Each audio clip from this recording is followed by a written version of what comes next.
주영석 기자의 뉴스 속으로. 현재 민주당 차기 대권 주자들 중에 가장 높은 지지율을 보이고 있는 조 바이든 전 부통령이 이른바 이 부적절한 신체 접촉 논란으로 위기를 좀 맞고 있는 모습입니다. 시간이 갈수록 이 폭로자들의 숫자가 계속 늘어나고 있는 데다가 이에 대한 조 바이든 전 부통령의 대응이 오히려 논란을 계속 만들고 있는 것 같습니다. 자, 주영석 기자. 네, 안녕하십니까. 이 조 바이든 전 부통령을 둘러싼 논란, 그렇게 가볍게 볼 수만은 없는 것 같아요. 이 폭로자들이 계속 나오고 있습니다. 그렇습니다. 뭐 민주당에서 또 조 바이든 부통령 쪽에서는 좀 가벼운 뭐 해프닝 정도로 치부하려고 하는 것 같은데요. 네. 예, 이 폭로자들이 지금 계속 나오고 있고 그런 것 때문에 이게 좀 그렇게 쉽게 그런 단순한 해프닝 그렇게 넘기기는 좀 어려울 것 같습니다. 네. 이 언론들을 보도를 통해서 지금까지 조 바이든 부통령 관련해서 부적절하게 신체 접촉을 당했다고 이렇게 주장하는 피해자 수가 지금 7명 정도로 나타나고 있습니다. 그러니까 공개적으로 이 7명이라는 것은 공개적으로 자신의 이름, 실명을 이제 밝히고 조 바이든 부통령으로부터 당한 일을 공개한 사람들이거든요. 그래서 그렇죠. 이 정도라고 하면 실제로는 이렇게 공개하지 않은 사람들까지 생각하면 굉장히 많은 사람들이 조 바이든 전 부통령으로부터 어떤 신체 접촉 때문에 곤란한 그런 상황을 겪었던 것이 아닌가 이렇게 볼 수 있겠는데, 지금 공개적으로 자신의 실명을 밝힌 인물들을 보면 루시 플로레스 39살 전 연방하원 의원이죠. 민주당 전 연방하원 의원이고 최초의 폭로자입니다. 지난 그러니까 일주일 전이었죠. 네. 3월 30일 토요일 날 처음으로 이 루시 플로레스가 폭로를 했고, 그리고 이제 오늘까지 일주일 조금 더 지난 상황인데 8일 뭐 9일 정도 됐는데 그 사이에 지금 7명까지 늘어났어요. 네. 에이미 레포스 43살의 의원 보좌관, 그리고 DJ 힐 59살의 작가, 그리고 케이틀린 카루소 22살의 대학생, 엘리 콜 32살의 민주당 당직자, 소피 캐러색 25살의 시민단체 대표, 바이 코네르트 균트 28살의 백악관 인턴 출신, 이렇게 자신의 실명을 공개하면서 네. 바이든 전 부통령을 이제 비판하고 나선 인물이 7명에 달하고 있는데요.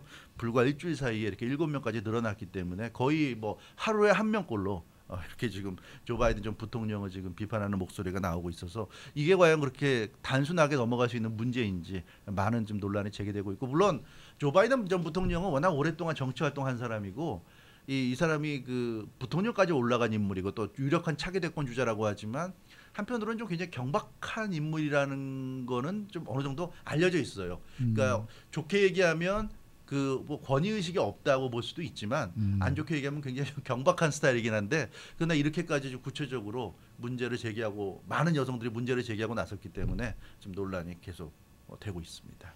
지금 피해를 주장하고 있는 여성의 연령대도 굉장히 네, 다양하단 다양하죠. 말이죠. 네. 근데 이제 조 바이든 전 부통령하고 민주당 측은 뭐 전혀 문제될 네. 게 없다, 그게 큰 문제가 아니다라고 이야기를 하지만 네. 자신의 실명까지 거론을 하면서 네. 내가 피해를 입었다라고 이야기하는 여성들을 보면 이게 가볍게 넘어갈 문제는 아니라고 그렇죠. 말이죠. 네, 뭐 지금 네. 조 바이든 전 부통령이 얘기하는 거는 뭐 민주당도 같은 주장인데, 아기가 없었고 딸이나 손녀 같아서 그렇게 정치적인 어떤 친근함의 표시였다 이렇게 지금 얘기를 하고 있는데, 사실 이런 논리로 보자면 이 세상의 거의 모든 성범죄가 다 이런 캐테고리에 들어갈 수가 있어요. 그러니까 이런 변명을 할 수가 있습니다. 하는 쪽, 그 성범죄 의혹을 받는 쪽, 또 성범죄 행위를 저지른 쪽은 난 좋은 감정으로 그랬다. 저 사람은 좋아하고 좋은 감정으로 했다 그러고 당하는 쪽은 아니라고 그러는데, 이런 식의 논리라고 하면 뭐 빠져나갈 구멍은 누구나 있는 것이고요. 그래서 이런 그 주장 자체가 좀 문제가 있는 것이 아닌가, 이제 이런 지적이 나오고 있고, 이 피해 여성들 앞서 말씀하신 대로 좀 다양한 연령층이라고 했는데 대부분의 피해 여성들이 2008년부터 2016년 사이에, 그러니까 바이든 부통령 현직 부통령 시절에 부적절한 신체 접촉을 당했다고 지금 얘기들을 하고 있습니다. 거의 다 민주당 성향의 젊은 진보적인 여성들이고요. 20대가 3명, 30대가 2명, 그리고 40대 1명, 50대 1명인데 이게 지금 현재 나이니까 뭐 실제로 그 일을 당했을 때 나이로 보자면 더 젊은 나이일 수가 있습니다. 그 어찌 됐건 나이만 놓고 보면 바이든 전 부통령의 해명처럼 딸이나 손녀뻘 되는 그런 이제 여성들이라고 할 수가 있겠는데요.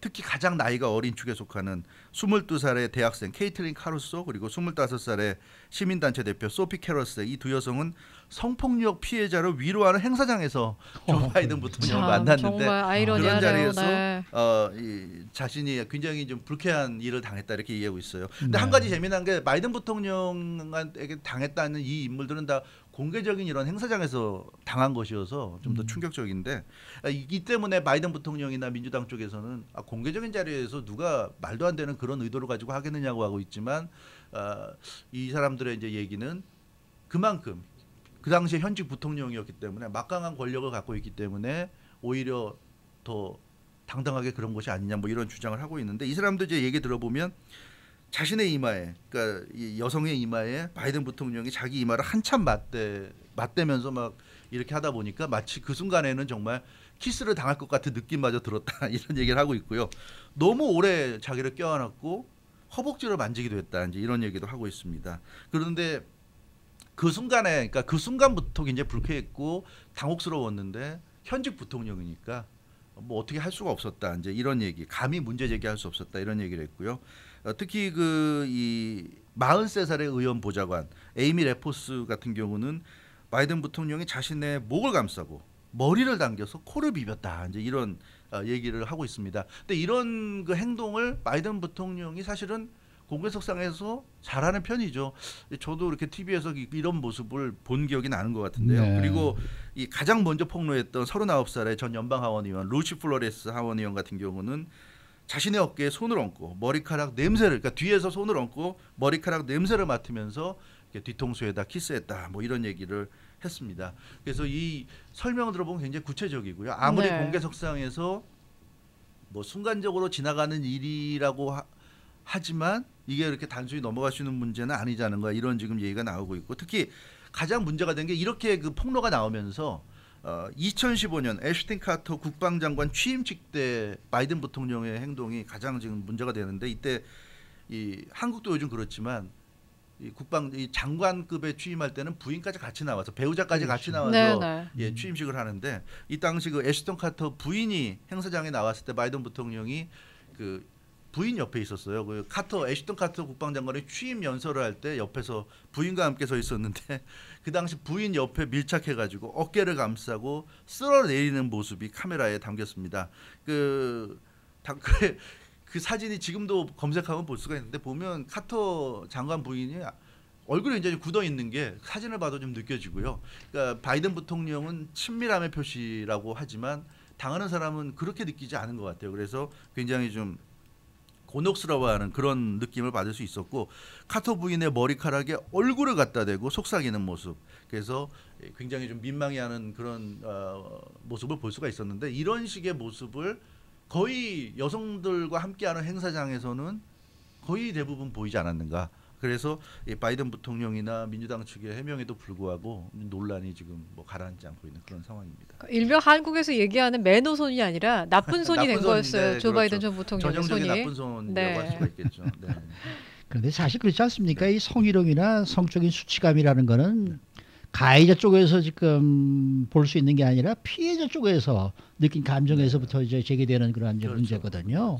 근데 이제 조 바이든 전 부통령은 이런 논란에도 불구하고 뭐 전혀 문제 없다. 뭐 이제 이런 입장을 지금 나타나고 있단 말이에요. 네, 그렇죠. 그래서 이게 더 지금 논란이 되고 있는데요.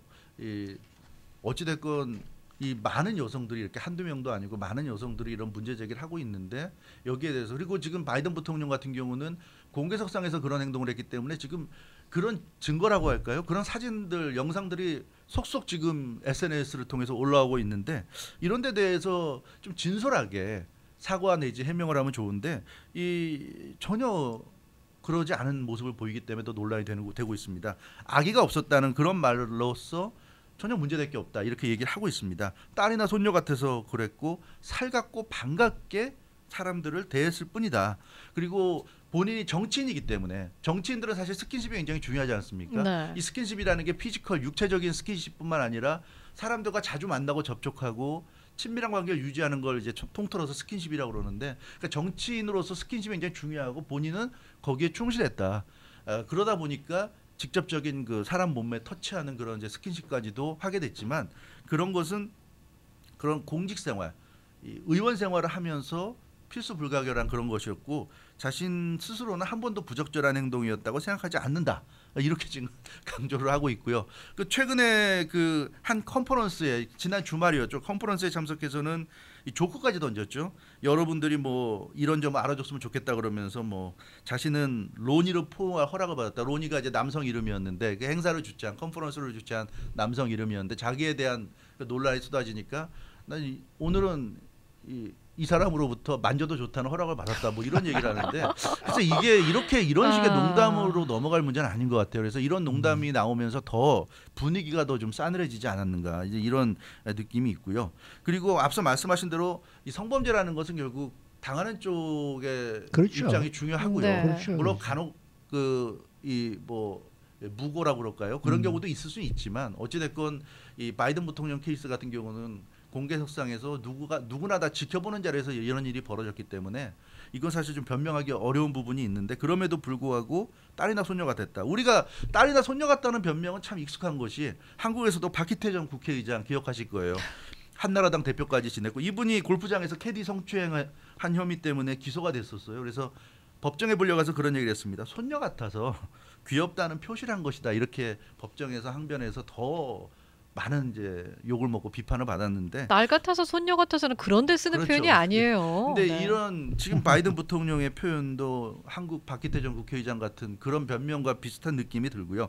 지금 이 논란 때문에 본인 바이든 부통령도 뭐 그런 인정을 했지만 개인의 사적인 공간 문제, 자기가 좀 더 잘못한 건 아니라고 생각하지만 전혀 그런 성적인 문제는 아니지만 개인의 사적인 공간을 거리를 두는 것을 자기도 유념하겠다 뭐 이런 얘기를 했고 그래서 개인의 사적인 공간 인정 논란 그리고 뭐 세대 차이 문제, 그 구태의연한 그런 습관 이런 문제가 지금 미국 사회의 새로운 또 쟁점으로 부각이 되고 있는데요. 어찌됐건 이제 바이든 부통령의 모습은 진솔한 사과와는 좀 거리가 멀다는 그런 지적을 많이 받고 있는 것 같습니다. 네. 앞서서 이제 여러 명의 피해자를 언급을 네. 해주셨는데 그 중에서 가장 나이가 어린 두 명을 네. 성폭력 여성들을 그 지지하는 네, 성폭력 그렇죠. 피해 여성들을 네. 지지하는 행사에서 만났다고 하지 않으셨습니까? 그것뿐만이 아니에요. 네. 조 바이든 전 부통령 같은 경우에는 여성계와 같이 그렇죠. 그 미투 운동에 동참해서 굉장히 큰 목소리를 낸 그 인물 네. 중에 한 명인데 네. 이 모든 것들이 성추행 의혹들이 사실이라면 그래서 더 충격일 것 같아요. 그렇죠. 네. 이 조 바이든 전 부통령은 사실은 그 민주당 쪽이고 굉장히 좀 뭐 중도적인 그런 이제 이 성향의 인물이기 때문에 이 미투 운동에도 관심이 많았고요. 그래서 이 미투 최전선에서 지금 활동하는 그런 활동가들도 이번 논란에 대해서 오히려 조 바이든 전 부통령을 감싸주는 모습을 보이고 있습니다. 조 바이든 부통령은 그럴 사람이 아니다. 뭐 이렇게 얘기하고 있는데 그러나 이렇게 진영 논리로 간다는 거. 진영 논리라는 것은 내 편은 무조건 옹호해주고 내 편이 아닌 사람은 비판하고 이런 게 이제 진영 논리인데 이 조 바이든 전 부통령 케이스를 이렇게 진영 논리로 접근할 경우에는 좀 문제가 있지 않은가. 이렇게 되면 미투 캠페인이라든가 진정한 어떤 성폭력 문제 대처하기가 어려워지죠. 똑같은 잘못을 해도 공화당 쪽 사람들이 잘못하는 거는 아주 철저하게 비판하고 비난하고 근데 민주당 쪽이 잘못하면 옹호해주고 이렇게 되면 내도 남불 그렇죠. 뭐 이런 말이 이건 좀 문제가 될 수밖에 유행이 없는 좀 것이고요. 특히 그 민주당이 좀 선거공학적으로 접근하는 모습을 보이는 것 같아서 좀 우려를 낳고 있습니다. 대부분의 민주당 의원들, 여성 의원들 다 조 바이든 부통령을 옹호하고 있고요. 오늘 MSNBC의 간판 프로죠. 모닝조에서도 이 문제가 논의가 됐는데 그런 얘기를 하고 있어요. 이 트럼프 시대에 이런 정도로 문제 삼는 것이 과연 적절한 거냐. 트럼프 대통령은 더한 사람 아니냐? 근데도 우리가 대통령으로 하고 있는데, 근데 이거는 참 문제가 되는 이것도 논리인 게 문제죠. 민주당 쪽에서 잘못한 거를 철저하게 단죄할 수 있어야 트럼프 대통령에 대해서도 비판할 수 있고 트럼프 대통령의 잘못을 단죄할 수 있는 거지. 뭐 민주당 쪽에 잘못한 거를 트럼프 대통령에 빗대서 넘어가 버리면 그 다음부터는 과연 트럼프 대통령에 대한 비판이나 비난이 먹힐 수 있을지 이런 부분도 생각해 봐야 될 것이고 특히 그 MSNBC 오늘 모닝조에서 문제가 된 부분은 2020 대선 내년도 대통령 선거를 앞두고 조 바이든 부통령이 현재 가장 강력한 대선 후보라는 점이죠. 그 점을 지적하면서 뭐라고 그러냐면 요즘 너무 민주당이 진보적인 성향 의원들이 너무 목소리를 내고 너무 활발히 활동하니까 뭐 오카시오 코르테즈 같은 의원들이 대표적이지만 그런 의원들이 너무 나서니까 지금 민주당에 대해서 좀 우려스럽다. 너무 진보적인 쪽으로 갈 경우에 중도 성향의 표를 잃을 수가 있다. 트럼프 대통령도 그런 부분 때문에 지금 자신감을 나타내고 있는데 그래서 만약에 이번 케이스로 해서 조 바이든 부통령이 낙마라도 한다면 그렇다면 그 다음에 가장 유력한 인물이 버니 샌더스. 지금 뭐 이 선거 자금도 가장 잘 모으고 있고 많이 모았어요. 예, 굉장히 역시 여전한 인기를 구가하고 있는데 버니 샌더스 후보는 아시다시피 가장 진보적인 인물이거든요. 진보 너무나 진보적인 인물이 민주당의 대표적인 이제 대권 주자가 된다면 민주당이 다음 대선도 어려워질 수 있다. 이런 얘기를 MSNBC에서 하면서 그래서 잘 생각해야 된다. 민주당을 지지하는 사람들은 잘 생각해야 된다. 이런 식의 논리를 가지고 지금 보도를 하는데 이거는 좀 위험한 것 같아요. 이런 선거공학적으로 생각해서 조 바이든 부통령의 문제가 있어도 조 바이든 부통령 같이 중도적인 인물이 좌우를 다 아우를 수 있는 이런 인물이 민주당의 대선 후보로 나와야 트럼프 대통령을 이길 수 있다는 식으로 조 바이든 부통령을 옹호한다면 이건 좀 문제가 있는 거죠. 문제가 있고 의혹이 있고 잘못이 있는데 이 사람이 선거에서 이길 가능성이 있으니까 이 사람을 지켜줘야 된다. 이거는 좀 아니지 않은가 그런 생각이 들고요. 그래서 이런 얘기까지 나오고 있어요. 조 바이든 부통령이 지금 76살입니다. 네. 굉장한 고령이거든요.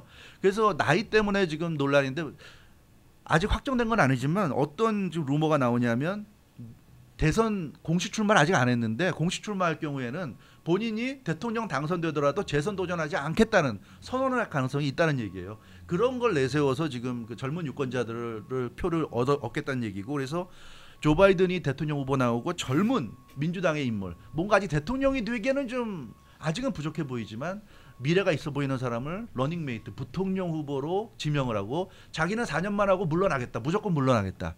그러면 이 러닝메이트를 4년 동안 키워서 그 사람을 이제 차기 대통령으로 해서 그 사람이 8년을 할 수 있게 그렇게 하겠다. 이제 이런 얘기인데 뭐 그것도 하나의 플랜으로서 가능할 수는 있지만 어떤 장기적인 관점에서 민주당이 이 조 바이든 부통령에 드러난 이런 어떤 잘못도 덮고 넘어가려는 이런 모습을 보인다면 어떻게 보면은 그때 민주당이 주장하는 트럼프 대통령에 대한 어떤 도덕적인 우위라고 그럴까요? 그런 게 이제 사라지는 것이 아닌가. 근데 그런 점에서 이런 문제는 적어도 정치공학적으로 접근할 문제는 아니라는 점에서 이 민주당이나 또 일부 언론들의 보도 좀 문제가 있지 않나 그런 생각을 해보게 됩니다. 네, 잘 들었습니다. 주영석 기자였습니다.